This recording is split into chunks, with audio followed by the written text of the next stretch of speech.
ഒരാളോട് കുറച്ച് നേരം സംസാരിക്കുമ്പോൾ തന്നെ അയാളുടെ ഏകദേശം ലെവൽ നമുക്ക് മനസ്സിലാവില്ലേ? ഈ കുറച്ച് നേരം പോട്ടെ, ഒരു 2-3 ഇൻട്രാക്ഷൻസ് കഴിയുമ്പോൾ തന്നെ ഒരു ചിന്തിക്കുന്ന രീതി, ഒരു തിങ്കിങ് ലെവൽ നമുക്ക് പിടികിട്ടൂലേ? അപ്പോൾ അങ്ങനെ സാധാരണ ആൾക്കാരോട് സംസാരിക്കുമ്പോൾ, അല്ലെങ്കിൽ ലോ ലെവൽക്ക് തിങ്ക് ചെയ്യുന്ന ആൾക്കാരോട് സംസാരിക്കുമ്പോൾ ഏറ്റവും കൂടുതൽ എനിക്ക് കോമൺ ആയിട്ട് ഫീൽ ചെയ്ത ഒരു 9 കാര്യങ്ങളാണ് ഈ വീഡിയോയിൽ ഞാൻ പറയുന്നത്. അതുപോലെ തന്നെ നമ്മളെങ്ങനെ തിങ്ക് ചെയ്യണം, നമ്മളെങ്ങനെ ബിലീവ് ചെയ്യണം, എക്സാക്റ്റ് അതിൻ്റെ ഓപ്പോസിറ്റ് ആയിട്ട് എങ്ങനെ ബിലീവ് ചെയ്യണം എന്നുള്ള കാര്യങ്ങളും ഞാൻ ഈ വീഡിയോയിൽ പറഞ്ഞുതരാം. So let's go to the video. അതിലൊന്നാമത്താണ് അസ്യൂം യു നോ എവറിത്തിങ്. ഒരു പുതിയ കാര്യം തുടങ്ങണമെന്ന് വിചാരിക്കുക. അപ്പോൾ ആ സംഭവത്തിൽ നമുക്കൊക്കെ അറിയാം, ഇനി ഒന്നും പഠിക്കാനില്ല, നമ്മളെപ്പോഴും ശരിയായിരിക്കും, വി ആർ ഓൾവേസ് റൈറ്റ് എന്നുള്ള രീതിയിൽ മുമ്പോട്ട് പോവാം. ആക്ച്വലി അങ്ങനെ ചിന്തിക്കുന്നവർ മണ്ടന്മാരാണ്. കാരണം ആ ഫീൽഡിൽ ഓൾറെഡി നല്ല എക്സ്പീരിയൻസ് ഉള്ള, വരുത്തേണ്ട എല്ലാ മിസ്റ്റേക്കുകളും ഓൾറെഡി വരുത്തിയിട്ടുള്ള പല ടോപ്പിലുള്ള ആൾക്കാരുണ്ടാവും. ഇവരൊക്കെ ഇന്ന് പഠിക്കുന്നതാണ് one of the best method. നമ്മൾ തന്നെ എല്ലാ മിസ്റ്റേക്കുകളും വരുത്തിയിട്ട് അതിന് തന്നെ പഠിക്കണം എന്നൊക്കെ നോക്കിക്കഴിഞ്ഞാൽ നമുക്ക് ഒരിക്കലും ടൈം കിട്ടില്ല. കാരണം അതിൽ അത്രയും മിസ്റ്റേക്കുകൾ വരുത്താനുണ്ടാവും. അപ്പോൾ ഏറ്റവും ബെസ്റ്റ് സ്ട്രാറ്റജി എന്താ? അതിൽ എക്സ്പേർട്ടായ ആൾക്കാരൊക്കെ എപ്പോഴും പഠിക്കുക. You need to have a keen interest to learn from other people. That comes to the second one, take advice from a fat person on how to be fit. നിങ്ങളിപ്പോൾ ഒരു content creator ആണെന്ന് വിചാരിക്കുക. നിങ്ങൾക്ക് ഏകദേശം ഒരു വർഷത്തോളം experience ഉണ്ട് videos create ചെയ്താണ്ട്. അപ്പോൾ ഒരു പുതിയ ആളുകളോട് വന്നിട്ട് പറയുകയാണ്, നിങ്ങളുടെ വീഡിയോ കണ്ടാണ്ട് നിങ്ങൾ ചെയ്യുന്നൊന്നും ശരിയല്ല, നിങ്ങളുടെ വീഡിയോ ഇങ്ങനെ ആക്കണം, അങ്ങനെ ആക്കണം, അത് മാറ്റണം, ഇത് മാറ്റണം, നിങ്ങൾ വർത്താനം പറയുന്ന രീതി മാറ്റണം, നിങ്ങളുടെ വീഡിയോയിൽ ഇങ്ങനത്തെ എഡിറ്റുകൾ കൊണ്ടുവരണം എന്നൊക്കെ പറയാണ്. പക്ഷേ കണ്ടന്റ് ക്രിയേഷനുമായി ഒരു ബന്ധമില്ലാത്ത ആൾ നിങ്ങൾ അഡ്വൈസ് കേൾക്കുമോ? But normal people will. നിങ്ങളോട് ഒരു ഫാറ്റ് ആയിട്ടുള്ള ആൾ വന്നിട്ട് നിങ്ങൾക്ക് ഫിറ്റ്നസ് അഡ്വൈസ് തരികയാണെന്നുണ്ടെങ്കിൽ, എങ്ങനെ ഫിറ്റ് ആവാം, എങ്ങനെ ഹെൽത്തി ലൈഫ് സ്റ്റൈൽ മെയിൻറ്റെയിൻ ചെയ്യാം, ഒരു സെമിനാർ അല്ലെങ്കിൽ ഒരു ക്ലാസ് എടുത്ത് തരികയാണ്. പക്ഷേ അയാൾ ഭയങ്കര ഫാറ്റാണ്, അയാളുടെ ലൈഫ് ഡിസോർഗനൈസ്ഡ് ആണെന്നുണ്ടെങ്കിൽ നിങ്ങൾ അയാൾ പറയുന്നത് കേൾക്കുമോ? But normal people will do. ഒരാൾ ഫിനാൻഷ്യൽ ലിറ്ററസി ഒന്നുമില്ല, എങ്ങനെ പൈസ ചിലവാക്കണം എന്നറിയില്ല, എങ്ങനെ പൈസ ഇൻവെസ്റ്റ് ചെയ്യണം എന്നറിയില്ല, അങ്ങനത്തെ ഒരാൾ നിങ്ങളോട് വന്നുകാണ്ട് എങ്ങനെ നമുക്ക് ഫിനാൻഷ്യൽ ലിറ്ററസി ഉണ്ടാക്കാൻ പറ്റും, അല്ലെങ്കിൽ ഫിനാൻഷ്യൽ ഫ്രീഡം ഉണ്ടാക്കാൻ പറ്റും എന്നുള്ളൊരു അഡ്വൈസ് തന്നു കഴിഞ്ഞാൽ നിങ്ങൾ കേൾക്കുമോ? But normal people will do. ഒന്നില്ലെങ്കിൽ ആ ഫീൽഡിൽ ഒരുപാട് മിസ്റ്റേക്കുകൾ വരുത്തിയാണ്ട് ഫെയിലായ ഒരാൾ, അപ്പോൾ നിങ്ങൾക്ക് മനസ്സിലാവുന്നത് എന്തൊക്കെ മിസ്റ്റേക്കുകളാണ് അയാൾ വരുത്തിയത്. അപ്പോൾ അയാൾ അഡ്വൈസ് കേൾക്കാം. അല്ലാന്നുണ്ടെങ്കിൽ ആ ഫീൽഡിൽ ഓൾറെഡി സക്സസ് ആയ ആൾ, അപ്പോൾ അയാൾക്ക് പറഞ്ഞുതരാൻ പറ്റും എങ്ങനെ ഇതിൽ സക്സസ് ആവാൻ പറ്റും എന്നുള്ളത്. അല്ലാതെ ആ ഫീൽഡിൽ ഒരു ബന്ധമില്ലാത്ത ആളൊക്കെ അഡ്വൈസ് വാങ്ങുന്നത്, അങ്ങനെ അഡ്വൈസ് തരാൻ ഇഷ്ടം പോലെ ആൾക്കാരുണ്ട്. ഞാൻ എക്സ്പീരിയൻസ് എന്ന് പറയുന്നത് ഒരുപാട് ആൾക്കാരെയും കണ്ടിട്ടുണ്ട്. പക്ഷേ ജസ്റ്റ് ഒന്ന് നോക്കുക, ഈ രണ്ട് ഇതിൽ ഓല് ഉൾപ്പെടുമോ? ഇല്ലാന്നുണ്ടെങ്കിൽ എന്ത് ചെയ്യുക, ഓല അഡ്വൈസ് എടുക്കണ്ട. The third one, believe what other people think about you, not what you think about you. ഒരു സംഭവമുണ്ട്, ഞാൻ ഇതിനു മുമ്പ് പറഞ്ഞിട്ടുണ്ടാവും ചിലപ്പോൾ. There were 2 people. One believed he can do anything. The other one believed he is weak, he cannot do anything. അതായത് 2 ആൾക്കാരുണ്ട്, അതിൽ ഒരാൾ എന്ത് വിശ്വസിച്ചു, അയാൾക്ക് എന്തും ചെയ്യാൻ പറ്റും, അയാൾ എന്തൊരു സംഭവം തുടങ്ങിക്കഴിഞ്ഞാൽ അയാൾ ഇന്ന എഫേർട്ട് ഇട്ട് കഴിഞ്ഞാൽ അയാൾക്ക് മുമ്പോട്ട് എത്താൻ പറ്റും എന്നുള്ളൊരു ചിന്ത അയാൾക്ക് ഉണ്ടായിരുന്നു. മറ്റേ ആളെ വിചാരം എങ്ങനെയായിരുന്നു, അയാളെ കൊണ്ട് ഒന്നും കഴിയൂല, അയാളൊരു ലൈഫ് എന്ന് പറയുന്നത് ഇങ്ങനെയാണ്, സിറ്റുവേഷനും കാര്യങ്ങളൊക്കെ ബാഡാണ്, അതുകൊണ്ട് തന്നെ എനിക്കൊന്നിനും കഴിയൂല എന്നുള്ളൊരു ചിന്തയാണ് രണ്ടാമത്തെ ആൾക്ക്. അതിൽ ആരാണ് ആക്ച്വലി റൈറ്റ്, ആരാണ് ആക്ച്വലി ശരി? രണ്ടാളും ശരിയാണ്. നിങ്ങൾ എന്താണോ നിങ്ങളെക്കുറിച്ച് ചിന്തിക്കുന്നത്, നിങ്ങളെങ്ങനെയാണോ നിങ്ങൾ കാണുന്നത്, what you think about U, അതാണ് ഏറ്റവും വലിയ കാര്യം. അല്ലാതെ ബാക്കിയുള്ളവർ നമ്മളെങ്ങനെ കാണുന്നു എന്നല്ല. ചിലപ്പോൾ നമ്മൾ പണ്ട് കുറേ മിസ്റ്റേക്കുകൾ വരുത്തിയിട്ടുണ്ടാവും. അപ്പോൾ നമ്മളൊപ്പമുള്ളവർ, നമ്മളെ പരിചയമുള്ളവരൊക്കെ ചിലപ്പോൾ നമ്മൾ ആ ഒരു രീതിയിലേക്കും കാണുന്നുണ്ടാവുക. പക്ഷേ നമ്മൾ ഐഡൻറ്റിറ്റി ഷിഫ്റ്റ് ചെയ്ത് നമ്മൾ ലൈഫൊക്കെ മാറ്റാൻ തീരുമാനിച്ചെങ്കിൽ അവിടെ നമ്മളെങ്ങനെ നമ്മളെ കാണുന്നു എന്നാണ് വിഷയം. നമ്മളിപ്പോൾ അടിപൊളിയായിക്കാണ്ട് കാണുന്നുണ്ടാവും, നമ്മൾ ഇനി ഇമ്പ്രൂവ് ചെയ്യാൻ പോവാണ് ഓരോ ഫീൽഡും എന്നുള്ള രീതിയിൽ കാണുന്നുണ്ടാവും. പക്ഷേ ബാക്കിയുള്ളവർക്ക് ഇപ്പോഴും നമ്മൾ പഴയ ആൾ തന്നെ ആയിരിക്കും. So what's important, what you think about you. നാലാമത്തതാണ് ടോക്ക് മോർ ഡു ലെസ്. ഈ ഒരു സംഭവം പറയുമ്പോൾ എനിക്കൊരു പിക്ചർ ഓർമ്മ വരുന്നുണ്ട്, അത് ഞാൻ ഇവിടെ കാണിച്ചു തരാം. നിങ്ങൾ ശ്രദ്ധിച്ചിട്ടില്ലേ ചില ആൾക്കാർ ഈ ബളബളാ വർത്താനം പറയുന്നത്, അതായത് ആരെ കണ്ടാലും, പുതിയ ആളെ കണ്ടാലും അറിയുന്ന ആളെ കണ്ടാലും ഒക്കെ നിർത്താതെ വർത്താനം പറയും. പക്ഷെ ആ പറയുന്ന കാര്യത്തിൽ പ്രത്യേകിച്ച് കഴമ്പൊന്നും ഉണ്ടാവില്ല, അതായത് പ്രത്യേകിച്ച് അർത്ഥമൊന്നും ഉണ്ടാവില്ല. ഒന്നില്ലെങ്കിൽ കളിയാക്കലോ അങ്ങനെ എന്തെങ്കിലുമൊക്കെ ഒരു ഫണ്ണി ആയിട്ടോ അല്ലെങ്കിൽ എന്തെങ്കിലും പ്രശ്നങ്ങളായിട്ടോ അങ്ങനെ പറഞ്ഞുകൊണ്ടിരിക്കും. ഞാൻ പറയുന്നത് ഒരിക്കലും നമ്മളിപ്പോൾ നമ്മളെ ക്ലോസ് ഫ്രണ്ട് നമ്മൾ കുറേ കാലത്തിന് ശേഷം കണ്ടു, അപ്പോൾ നമ്മൾ നല്ല രീതിയിൽ സംസാരിക്കുക, അതല്ല. ഏതൊരാളെ കണ്ടാലും ആകെ ഇങ്ങനെ സംസാരിച്ചുകൊണ്ടേയിരിക്കുന്ന ആൾക്കാരുണ്ടാവും. അപ്പോൾ അതെനിക്ക് ഓർമ്മ വരുന്നത് എന്താ വെച്ചാൽ, ആ ഒരു ഫോട്ടോത്തിൽ സ്മോൾ ബ്രെയിനും ബിഗ് മൗത്തും ഉള്ള ആളുണ്ടല്ലോ, അതാണ്. ഇങ്ങനത്തെ ആൾക്കാർ അധികവും പല കാര്യങ്ങളും പറയും, പക്ഷെ ചെയ്യുന്നത് വളരെ കുറച്ചായിരിക്കും. ഞാൻ അതുകൊണ്ടാണ് അധികം ആൾക്കാരും സംസാരിക്കുന്നതിൽ വലിയ പ്രാധാന്യം കൊടുക്കലില്ല. ഓല ആക്ച്വലി ചെയ്യുന്നത് എന്താണ്, ഓല ആക്ഷൻ ഇടുന്നുണ്ടോ എന്നുള്ളതാണ് ഞാൻ അധികം നോക്കുക. അതായത് പറയുമ്പോൾ പല ആൾക്കാരും ഇങ്ങനെ പല കാര്യങ്ങളും പറയണ്ടാവും, ഒരു സംഭവമാണ് അതാണ് ഇതാണെന്നൊക്കെ പറയണ്ടാവും. പക്ഷെ ആക്ച്വലി ജീവിതത്തിൽ ഒരു കാര്യങ്ങൾ ചെയ്യുന്നുണ്ടോ, ഓല ആക്ഷൻ ഇടുന്നുണ്ടോ എന്നുള്ള കാര്യമാണ് ഏറ്റവും കൂടുതൽ നോക്കേണ്ടത്. അതാണ് ഏറ്റവും കൂടുതൽ ചെയ്യേണ്ടതും. ആൻഡ് അഞ്ചാമത്താണ്, say you are going to do something and never do it.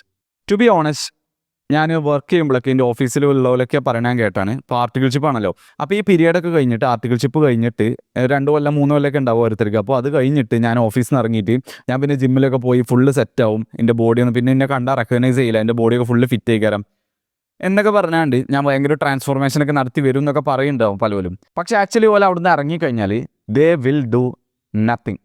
ഇതെന്ന് പറയുന്നത് ഒരു ടൈപ്പ് പ്രോമിസാണ്, മറ്റുള്ളവർക്ക് നമ്മൾ കൊടുക്കുന്ന പ്രോമിസ്. നമ്മൾ അത് ചെയ്യും ഇത് ചെയ്യുമെന്ന് പറഞ്ഞാൽ നമ്മൾ പ്രോമിസ് കൊടുക്കും, പക്ഷെ നമ്മളത് ചെയ്യില്ല. അപ്പോൾ ഇവിടെ എന്താ വെച്ച് കഴിഞ്ഞാൽ നിങ്ങൾക്ക് അറിയാലോ, ആ ഒരു ഗോൾ പെർസ്യൂ ചെയ്യാൻ ശരിക്കും ഹാർഡായിരിക്കും. ആ ഒരു ട്രാൻസ്ഫോർമേഷൻ അച്ചീവ് ചെയ്യണമെന്നുണ്ടെങ്കിൽ നമ്മൾ ഒരുപാട് കാലം കൺസിസ്റ്റൻ്റ് ആയിട്ടുള്ള രീതിയിൽ എഫേർട്ടും ഡിസിപ്ലിനും കാര്യങ്ങളൊക്കെ ഇടേണ്ടി വരും. അപ്പോൾ ആ ഒരു സംഭവം ഓൾറെഡി അത് നേടിക്കഴിയുമ്പോൾ നമുക്കൊരു സന്തോഷം കിട്ടുമല്ലോ. അതിൻ്റെ ഒരു ഭാഗം നമുക്ക് എന്ത് കിട്ടുന്നുണ്ട്, നമ്മൾ ഓൾറെഡി അത് ചെയ്യും ഇത് ചെയ്യുന്ന ഓരോരുത്തരോട് ഇങ്ങനെ തുറന്ന് പറയുമ്പോൾ നമുക്ക് അതിൻ്റെ ഒരു ഭാഗം കിട്ടുന്നുണ്ട്. അതാണ് അവിടെ സംഭവിക്കുന്നത്. അതെന്ന് പറയുന്നത് മറ്റുള്ളവരുടെ മുമ്പിൽ കൊടുക്കുന്ന പ്രോമിസ് ആണെന്നുണ്ടെങ്കിൽ. ആറാമത്തതാണ് make promises to yourself and then break the promise. You have to keep the promises to yourself. അതാണ് ഏറ്റവും ഇമ്പോർട്ടൻറ്റ്. നിങ്ങൾക്ക് കൊടുക്കുന്ന പ്രോമിസ് എന്തായാലും കീപ്പ് ചെയ്യണം. അപ്പോൾ ഒന്ന് ആലോചിച്ച് നോക്കും, നമ്മൾ ഓരോരോ കാര്യങ്ങൾ നമ്മളൊക്കെ തന്നെ പ്രോമിസ് കൊടുക്കുക, അത് ചെയ്യുന്നൊക്കെ പറഞ്ഞാൽ നമ്മളിങ്ങനെ ഓരോ ഗോളൊക്കെ ഇടുന്നുണ്ട്. പക്ഷേ അല്ല നമ്മളൊന്നും ചെയ്യണില്ല എന്നുണ്ടെങ്കിൽ അതിനായിട്ട് ഒരു ബന്ധമില്ലാതെ നമ്മുടെ ലൈഫ്, നമുക്ക് ഒരുപാട് ഗോളുകളുണ്ട് പക്ഷേ അതിനായിട്ട് ഒരു ബന്ധമില്ലാതെ നമ്മൾ ജീവിക്കണമെന്നുണ്ടെങ്കിൽ വേറെ ഒരാൾ നമ്മളോട് ഇത് ചെയ്യാൻ പറ്റുമോ അത് ചെയ്യാൻ പറ്റുമോ ഇതിൽ ഇങ്ങനെ ഒരു റെസ്പോൺസിബിലിറ്റി ഒക്കെ നമുക്ക് തരികയാണെന്നുണ്ടെങ്കിൽ ഒബ്വിയസ്ലി നമുക്ക് എന്ത് ചെയ്യാൻ പറ്റില്ല, അതിനൊരു ഉറപ്പ് കൊടുക്കാൻ പറ്റില്ല. കാരണം എന്താ, നമ്മളോട് തന്നെ നമ്മൾ എന്ത് പാലിക്കണില്ല, പ്രോമിസ് കീപ്പ് ചെയ്യണില്ല. നമ്മളൊരു കാര്യം ചെയ്യുമെന്ന് പറഞ്ഞു കഴിഞ്ഞാൽ അത് ചെയ്യുമെന്ന് നമുക്ക് തന്നെ ഉറപ്പില്ല. എന്നിട്ട് പിന്നെ വേറെ ആൾ പറഞ്ഞ കാര്യം നമ്മൾ ചെയ്യുമോ, ചാൻസ് കുറവാണ്. അപ്പോൾ you have to keep promises yourself. This is very important. അതിന് എത്ര ചെറിയ കാര്യമാണെങ്കിലും, ഇന്ന് ജിമ്മിൽ പോകുമെന്ന് പറഞ്ഞാൽ പോവുക, ഇന്ന് ബുക്ക് വായിക്കുന്ന പറഞ്ഞാൽ വായിക്കുക, ഇന്ന് പഠിക്കുന്ന പറഞ്ഞാൽ പഠിക്കുക, ഇന്ന് ഫുട്ബോൾ കളിക്കാൻ പോകുമെന്ന് പറഞ്ഞാൽ പോവുക. ആൻഡ് ടു ബി ഓണസ്റ്റ് നമുക്ക് 100% എപ്പോഴും ഭയങ്കര റോബോട്ടുകളെ പോലെ എല്ലാം പെർഫെക്റ്റ് ആയിട്ട് ഇങ്ങനെ പോകാൻ പറ്റില്ല. ഒരു സിസ്റ്റമൈസ്ഡ് രീതിയിൽ ചിലപ്പോൾ പോകാൻ പറ്റിക്കൊള്ളുന്നില്ല. നമുക്ക് പല പ്രശ്നങ്ങളും നമ്മൾ അങ്ങോട്ടും ഇങ്ങോട്ടും വീഴാനൊക്കെ ചാൻസ് ഉണ്ട്, അങ്ങോട്ടും ഇങ്ങോട്ട് തെറ്റാൻ. കാരണം അൺഎക്സ്പെക്റ്റഡ് ആയിട്ടുള്ള സംഭവങ്ങളൊക്കെ വരും. അപ്പോൾ അതിൽ ഒരു സംഭവമുണ്ട്, നമ്മൾ അതിന് എന്തെങ്കിലും ഫോളോ ചെയ്ത് കഴിഞ്ഞാൽ നമ്മൾ വീണ്ടും അഡ്ജസ്റ്റ് ചെയ്തുകൊണ്ട് പഴയ ഇതിലേക്ക് വരിക എന്നുള്ളത് ഇമ്പോർട്ടൻ്റ് ആണ്. അതുപോലെ നമ്മളിപ്പോൾ പറയുന്ന എല്ലാ കാര്യങ്ങളും നമുക്ക് അതേ കറക്റ്റ് ലെവലിലേക്ക് പോകാൻ പറ്റണില്ല എന്നുണ്ടെങ്കിൽ ജസ്റ്റ് അതിൻ്റെ ലെവലൊന്ന് കുറക്കുക. നമ്മൾ ചിലപ്പോൾ ആ ലെവലിലേക്ക് എത്തിയിട്ടുണ്ടാവില്ല, അല്ലെങ്കിൽ നമ്മളെ ലെവലൊന്ന് കുറഞ്ഞിട്ടുണ്ടാവും. കുറച്ച് കാലം എന്തെങ്കിലും ബ്രേക്കോ കാര്യങ്ങളൊക്കെ വന്നാൽ, ഇപ്പോൾ കുറേ കാലം കൺസിസ്റ്റൻ്റ് ആയി ജിമ്മിൽ പോയി പിന്നെ നമുക്ക് 1-2 മാസമൊക്കെ ബ്രേക്ക് വന്ന് വിചാരിക്കുക. ചിലപ്പോൾ നമ്മൾ പിന്നെ പണ്ടത്തെ അത്ര ലെവൽ ഉണ്ടാവണം എന്നില്ല. അപ്പോൾ നമുക്ക് പതുക്കെ ചെറിയ ലെവലിൽ നിന്ന് തുടങ്ങാം. ഇപ്പോൾ ഞങ്ങൾക്കൊരു എക്സാമ്പിൾ പറഞ്ഞുതരാം. നിങ്ങൾക്ക് തീരെ പോകാൻ തോന്നുന്നില്ല, ജിമ്മിൽ പോകാൻ തോന്നുന്നില്ലെങ്കിൽ ജസ്റ്റ് ഇങ്ങനെ വിചാരിക്കും, എന്ത് ഇന്നത്തെ ഒരു ഗോൾ, ജസ്റ്റ് ജിമ്മിൽ പോയിട്ട് കുറച്ച് നേരം ഫോണുമ്പോൾ കളിച്ചേക്കാം. അപ്പോൾ നിങ്ങൾക്ക് തോന്നുന്നത് ഇവിടെ ഞാൻ മാത്രമേ ഫോണുമ്പോൾ കളിച്ചിരിക്കണുള്ളൂ, ബാക്കി എല്ലാവരും വർക്കൗട്ട് ചെയ്യണം. എന്നാണെങ്കിൽ ഒരു ഡമ്പലൊക്കെ എടുത്തൊന്ന് ജസ്റ്റ് ഒന്ന് പൊക്കി വെക്കുക. അപ്പോൾ അങ്ങനെ പൊക്കി വെക്കുമ്പോൾ നിങ്ങൾക്ക് ഒരു പമ്പ് കിട്ടും, ഒരു നല്ലൊരു ഫീലിംഗ് കിട്ടും. അഡ്രിനാലിനോ അല്ലെങ്കിൽ എപ്പിനെഫ്രിൻ്റെ ഒക്കെ റിലീസ് വരുമ്പോൾ നിങ്ങൾക്ക് ഒരു ഹാപ്പിനെസ് കിട്ടും. അപ്പോൾ നിങ്ങൾ എന്ത് ചെയ്യും, നാച്ചുറലി ലിഫ്റ്റ് ചെയ്യാൻ തുടങ്ങും. അല്ലാന്നുണ്ടെങ്കിൽ അത്ര വെക്കുക, സിമ്പിൾ ഗോൾ. അതായത് ഇന്ന് ഒരു പേജ് വായിക്കും, അല്ലെങ്കിൽ ഇന്ന് കുറച്ച് നേരം ഒന്ന് ജിമ്മിക്ക് പോയി ഒന്ന് നോക്കിയാണ്ട് പോരും എന്നുള്ള രീതിയിൽ. അപ്പോൾ ലെവൽ കുറവാണെന്നുണ്ടെങ്കിൽ അങ്ങനെ ചെയ്യാം. So keep promises to yourself. 7ാമത്തതാണ് keep making the same mistakes then do it again. അതായത് ഇപ്പോൾ ഞാൻ എൻ്റെ ഒരു ഫീൽഡിൽ വെച്ചാണ് തന്നെ എക്സാമ്പിൾ പറഞ്ഞുതരാം. ഇപ്പോൾ ഞാൻ വീഡിയോ ഇടുകയാണ് വിചാരിച്ചു, ഞാൻ യൂട്യൂബിൽ വീഡിയോ ഇടാൻ സ്റ്റാർട്ട് ചെയ്യണം. ഞാൻ ഫസ്റ്റത്തെ വീഡിയോ ഇട്ടു, കയറുന്നില്ല, ഞാൻ പറയുന്ന ഒരു 10-20 വ്യൂസ് ഉള്ളൂ.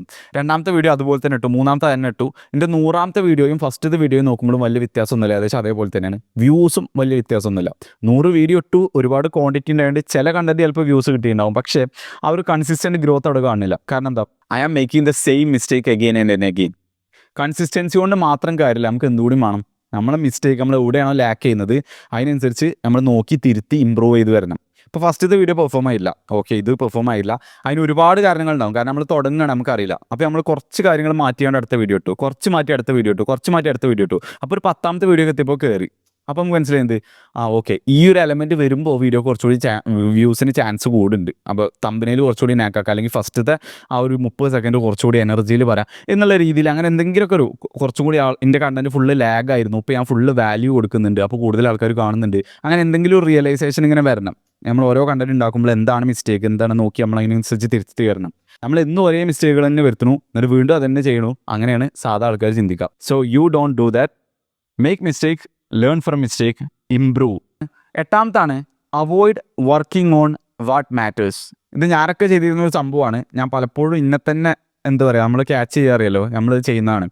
എന്താ വെച്ച് കഴിഞ്ഞാൽ ഏറ്റവും നമുക്ക് ഇമ്പോർട്ടൻ്റ് ആയിട്ടുള്ള ടാസ്ക് ഉണ്ടാവും, അത് നമ്മൾ മെല്ലെ ഇങ്ങനെ നീക്കി വെച്ചാണ്ട് അതല്ലാത്ത സംഭവത്തിൽ വർക്ക് ചെയ്യും.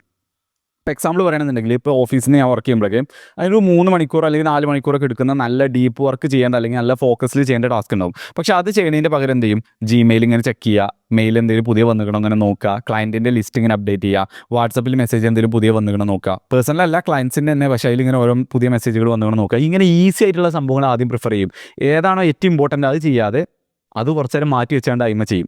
അങ്ങനെയാണ് നോർമൽ പീപ്പിൾ അധികം വർക്ക് ചെയ്യുക. ഞാൻ പലപ്പോഴും അങ്ങനെ ചെയ്തു പോയിട്ടുണ്ട്. That's a mistake. You have to eat the frog first, അതായത് ഹാർഡസ്റ്റ് ടാസ്ക് ഫസ്റ്റ് ചെയ്യണം. അത് the 9th one and the last one ഞാൻ ഇൻസ്റ്റാഗ്രാമിൽ വരുത്തിയിരുന്ന ഒരു മിസ്റ്റേക്കാണ്. Find something that works then stop doing it. ഒരു സംഭവം വർക്ക് ചെയ്യുന്ന ഒരു സംഭവം കണ്ടുപിടിക്കുക, നമുക്ക് വർക്ക് ആവുന്നത്, എന്നിട്ട് പിന്നെ അത് ചെയ്യാതിരിക്കുക. ഇത് പല ആൾക്കാരും ചെയ്തിട്ടുണ്ടാവും. ഞാൻ എൻ്റെ എക്സാമ്പിൾ വെച്ചാണ്ട് പറഞ്ഞുതരാം. ഇൻസ്റ്റാഗ്രാമിൽ ഞാൻ ഏകദേശം ഒരു 1 ഇയർ മുമ്പ് കണ്ടന്റ് ക്രിയേഷൻ തുടങ്ങിയിട്ടുണ്ട്.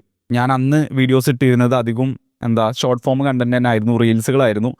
ഇങ്ങനെ സൗണ്ട് വെച്ചുകൊണ്ടല്ല, എഡിറ്റ് വീഡിയോസാണ് കൂടുതലും ഉണ്ടാക്കിയത്. അപ്പോൾ അന്ന് ഞാൻ ചെയ്തിരുന്ന ഒരു മെത്തേഡാണ്, നമ്മൾ പുറത്തുള്ള ടൈപ്പ് കണ്ടന്റുകൾ ഉണ്ടായിരുന്നു. അതായത് സെലിബ്രിറ്റീസും നമ്മളും വീഡിയോസ് മിക്സ് ചെയ്താണ്ട് ഓരോ അച്ചീവ്മെൻറ്റും നമ്മളെ വർക്കൊക്കെ മിക്സ് ചെയ്താണ്ട് ഒരു അടിപൊളി എഡിറ്റ് വീഡിയോ, ടെക്സ്റ്റൊക്കെ കൊടുത്താണ്ട് വോയിസ് ഒക്കെ വെച്ചാണ്ട് സീൻ എഡിറ്റ് വീഡിയോസ് ഉണ്ടായിരുന്നു പുറത്തുള്ള പോലെ ചെയ്യണേ. അപ്പോൾ അത് ഇവിടെ ആരും ചെയ്യണില്ലായിരുന്നു. അപ്പോൾ അന്ന് ഞാൻ എന്ത് ചെയ്തു, അങ്ങനത്തെ വീഡിയോസ് ചെയ്യാൻ തുടങ്ങി. അങ്ങനെ ഞാൻ ഫസ്റ്റ് ഇട്ട വീഡിയോസ് ഒന്നിട്ടു, അത് എഡിറ്റ് ചെയ്യാൻ കുറച്ച് ടൈം വേണം, ഒന്നിട്ടു, അതിന് നല്ല വ്യൂസ് കിട്ടി, മില്യൺസ് വ്യൂസ് കിട്ടി. അതുപോലെ കുറച്ച് കാലം ഞാൻ പിന്നെ എൻ്റെ നോർമൽ വീഡിയോസിൽ തന്നെ സ്റ്റിക്ക് ചെയ്തു. പിന്നെ കുറച്ച് കഴിഞ്ഞ് ഒരാഴ്ച അല്ലെങ്കിൽ ഒരു മാസം കഴിഞ്ഞിട്ട് അടുത്ത് കിട്ടും, അതിന് നല്ല വ്യൂസ് കിട്ടി. പിന്നെ കുറച്ച് കാലം ഞാൻ എൻ്റെ നോർമൽ കണ്ടന്റ് തന്നെ സ്റ്റിക്ക് ചെയ്തു, പിന്നെ ഞാൻ ഇട്ടു, അതിനും വ്യൂസ് കിട്ടി. പിന്നെ ഞാൻ എൻ്റെ നോർമൽ കണ്ടന്റ് അങ്ങനെ തുടർന്ന് പോയി. പിന്നെ കുറേ കഴിഞ്ഞിട്ട് ഇതിട്ടപ്പോൾ വേറെ ആൾക്കാരൊക്കെ തുടങ്ങിയാണ്, ഞാൻ അതിനനുസരിച്ച് ക്വാളിറ്റിയിലൊന്നും എത്തിയില്ല. പിന്നെ അതിൻ്റെ വ്യൂസ് കുറഞ്ഞു വന്നു. അപ്പോൾ എന്താ സംഭവിച്ചാൽ ഞാൻ ഓൾറെഡി കണ്ടുപിടിച്ചു എനിക്ക് ഏതാ വർക്ക് ചെയ്യണത്, നല്ല വ്യൂസ് കിട്ടുന്നത്, അതുപോലെ തന്നെ നല്ല ആൾക്കാർ എൻഗേജ് ചെയ്യണത്. പക്ഷേ പിന്നെ ഞാൻ അതിൽ കൺസിസ്റ്റൻ്റ് ആയി നിന്നില്ല, അല്ലെങ്കിൽ ഡബിൾ ഡൗൺ ചെയ്തില്ല, അത് പിന്നെയും ചെയ്തില്ല. പകരം ഞാൻ എൻ്റെ പഴയ സ്റ്റൈൽ തന്നെ പോയി. ഇത് നമ്മൾ പലപ്പോഴും ചെയ്യണമായിരിക്കും. അപ്പോൾ അതായത് നമ്മളിപ്പോൾ എന്തെങ്കിലും ഒരു ബിസിനസ് ഐഡിയ അല്ലെങ്കിൽ എന്തെങ്കിലും ഒരു വർക്കൊക്കെ ചെയ്യുമ്പോൾ നമുക്ക് വർക്ക് ചെയ്യുന്ന എന്തെങ്കിലും സംഭവം നമ്മൾ കണ്ടുപിടിക്കും, എന്നിട്ട് പിന്നെ നമ്മൾ അതിൽ സ്റ്റിക്ക് ചെയ്യില്ല, നമ്മൾ പിന്നെ നമ്മളെ പഴയ മെത്തേഡിൽ തന്നെ ചെയ്യും. That's a mistake. ഇത്ര കാര്യങ്ങളൊക്കെയാണ് ഇതിൽ പറയാനുള്ളത്. I hope this video is helpful for you guys. See you in the next video.